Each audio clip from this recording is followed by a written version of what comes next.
Oh, stop it. Where Mr. Holliday will be defending his championship. Don't obviously. you think you're getting ahead of yourself just a little bit? Well, no. Richard Holliday just said it earlier. But how about you give him his damn flowers, huh? I've been giving Richard Holliday his flowers for 3 years, pal, all right? I know him very well from MLW, Major League Wrestling. He is a former one half of the World Tag Team Champions there. He won the Caribbean Championship there, which is recognized by IWA Puerto Rico. Richard Holliday first came to prominence as a part of the Dynasty, which the most prolific members of which alongside of him were Alexander Hammerstone, former two-time Super Indy competitor, MLW World Champion, current Impact star, and none other than Maxwell Jacob Friedman. MJF. Holliday ran the roads with those gentlemen, and he wasn't just a tag-along. It was 3 very unique, individual, equal components that made that dynasty so successful and so credible. And now Holliday's doing the same thing on his own, whether it's here in IWC, whether it's in Canada in C4, Rev Pro for Andy Quilden in the UK, whether it's throughout the NWA in Exodus, where he's been competing for the world title in Cleveland against EC3. Richard Holliday has been on a mission to make sure nobody overlooks or discredits him again.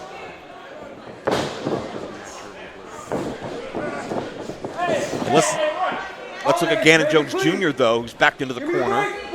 Ganon brings a definitive advantage when it comes to quickness, when it comes to speed. And this is a really good snapshot of what the Super Indy tournament was created. Well, maybe that verbiage is not so much a snapshot. Well, but of what the Super Indy tournament was created for. Let's show the world what IWC has to offer, and let's bring in competitors from around the world. That's what this was when you had guys like CJ Sensation taking on Low-Key. We ended up seeing Orion. We ended up seeing CM Punk do battle with local talent. We ended up seeing Hentai ran the table. We beat Christopher Daniels, Colt Cabana, and Orion in that tournament. And Ganon Jones Jr. has changed the pace and gained the offensive. Yeah, we've seen many athletes come from, well, quote-unquote, local talents to being recognized the world over, certainly. We saw Corey Graves do that. We saw John McChesney do that. We saw Joaquin Wilde do that. We saw Wardlow do that. We saw Ray Rowe do that. So many men through the years have helped use Super Indy as that catapult to incredible things. But right now it's Ganon Jones Jr. on the receiving end. And another thing we've seen, BC, is the evolution of the athlete. Because when Super Indy was in its infancy, its opening years, it was a de facto kind of unofficial cruiserweight tournament, right? You saw a lot of the undersized guys, your Low-Keys, your Christopher Daniels, AJ Styles, Chris Sabin, Alex Shelley. But today, it is all shapes and sizes. It is all fighting styles. We've seen individuals upwards of 300 pounds in this tournament. We've seen individuals upwards of 6'6". We're going to have I believe, our tallest tournament entrant in history later tonight. As Holliday certainly has neutralized the tallness of Ganon Jones Jr., busts him down to size, and then foot first on the bottom ring cable. And that's what Holliday's still great at, 2 count only. He's fundamentally sound. He is smooth. He's calculated. He's a thinking man's wrestler. Some athletes beat you by just overwhelming you with strength. Some out-quicken you. Holliday outthinks you. And that can be the most difficult strategy to counter of all. And the big question, could Richard Holliday, could this be that defining moment? Could we be looking back? Wait a minute. A 2 count, and that's only what Holliday will get. Could we be looking at this as one of those moments? We've talked about Gory in this tournament, no stranger to IWC competition. John McChesney, we talk about that first epic battle, Low-Key and CJ Sensation, setting the tone. The evolution and the rise to prominence of Sweet and Sour Larry Sweeney was through the Super Indy tournament. Yeah, I mean, let's look at someone like Jonathan Gresham, who was a finalist year after year after year, I believe 3 or 4 years straight, that Jonathan Gresham made it all the way to the final round and came up just short, but he truly earned every bit in year number 3. Oh, as Ganon Jones Jr. was looking at that double underhook, Holliday fought it off, look out. And that impact, you could just hear throughout this building. And Ganon! almost floating in midair as he scores with that drop kick. And a 2 count only. If Ganon had hit that Starstruck DDT, this matchup would be over. And that just goes to show you how quickly the tempo can change. In a matter of seconds, it could be the end if you're not on your toes. Ganon is Pro Wrestling's all-star. He's up north of 250 pounds, and he's up north of where most people his size would go. And Holliday, the veteran move, just get out of harm's way. Holliday scooped up. And Holliday's a big man. Holliday's what, 230, 240? You wouldn't know that standing next to Ganon, but Holliday pushing off. Oh, notice how Holliday just measured Ganon from behind and one opening, and Holliday just relentlessly stomping on Ganon Jones Jr. Well, you said earlier, you can't hold back in any of these matchups. You can't try and conserve energy for a later day. And in some of these matchups, you have no idea who your opponent's going to be.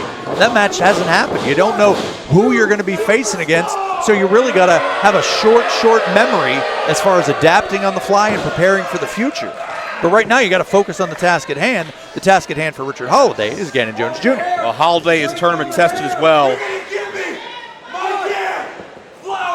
Holliday wants his flowers, but Ganon, check out Ganon reversing it, but can't follow through, and Holliday to the arm and the cutter. Nicely done. That could be it. The hook of the leg, 2 count only. It was a few years ago, 2018, the famed ECWA Super 8 tournament. Holliday won that, defeating the likes of Chase Owens and Anthony Green. And just recently, the Heart of Southern 16, the Hoss tournament, a big Southern get-together every single year. One of their most prolific tournaments. He defeated Fuego del Sol in the opening round, went on to win the whole thing. Richard Holliday could score big, but I don't know if Richard Holliday can get Ganon Jones Jr. to submit, can keep him down. All those things are much easier said and done. Those tournaments I just listed did not have a Ganon Jones Jr. Well, that is true. Ganon Jones Jr., one of a kind, one of one. No replication possible. Oh, check that out. Ganon used Holliday's momentum against him. The sidewalk slam, and Ganon Jones Jr. needed that opening, but the bottom line is, can he capitalize on it? Yeah, the momentum or the fatigue, whatever it was, turned Ganon in the opposite direction that he needed to go for that pinfall. Ganon, 309 days on top of the world. If he goes coast to coast, he's only 2 months away from defeating the record, from being the longest reigning champion in history in the Super Indy division. And firing away, but Holliday firing back with all he has. It is a slugfest at this point. The science and technique takes a back seat to just pure guts. And I'd say, I don't know if I want to trade shots with Ganon Jones Jr. Well, that wouldn't be where I would set the betting odds to get the most out of this, that's for sure. Look out! Holliday planted face first. That could do it. Near fall situation. My God. Well, it shows you that Richard Holliday came here from a long way and wasn't happy just to be part of the crowd. Richard Holliday has something to prove. And I do think that many people have overlooked him. I do think Holliday is just money waiting to be cashed. I do think he has all the tools to be as big or bigger than a Hammerstone, than an MJF. But bottom line is, Ganon Jones Jr. is nobody's pushover. Oh, look out the moonsault! But Holliday out of harm's way. And a power bomb. I don't know if anybody's treated Ganon like that before. And Ganon kicks out. Ganon Jones Jr. found a way to kick out. Yeah, Ganon Jones Jr. has that resiliency. And to your point, I think that's the first time I've ever seen Ganon Jones Jr. powerbomb, ever. Well, the question now becomes that unfamiliar feeling. How does Ganon adapt to it? And how does he adjust and move forward? Will he? Can he? Holliday not going to give him a chance. Holliday getting every single bit in on those clotheslines. That uppercut. This is a different kind of challenger than I would suggest Ganon has met in his title reign, maybe ever one-on-one. Well, Holliday going to be showing the strength factor. Burning hammer position. Oh, Ganon was able to fight his way free. That's a lot of humanity to keep a grip on, especially after a hard-fought match. Wait, Holliday roll up into the ropes. No, not like this. We've seen individuals capture Super Indy wins in a decidedly un-Super Indy-like fashion, but thankfully not to be this time around. Holliday looking for the sunset flip. Ganon Jones Jr. Oh, on the receiving end. And see how quickly Holliday could fire off those shots to daze ya. And Holliday charged himself up and went right into the clothesline. And Holliday's been starstruck. The All-Star strikes, and Holliday gets spiked. Here is your winner, advancing to the second round of the Super Indy Tournament, the current IWC Super Indy Champion, Ganon Jones Jr.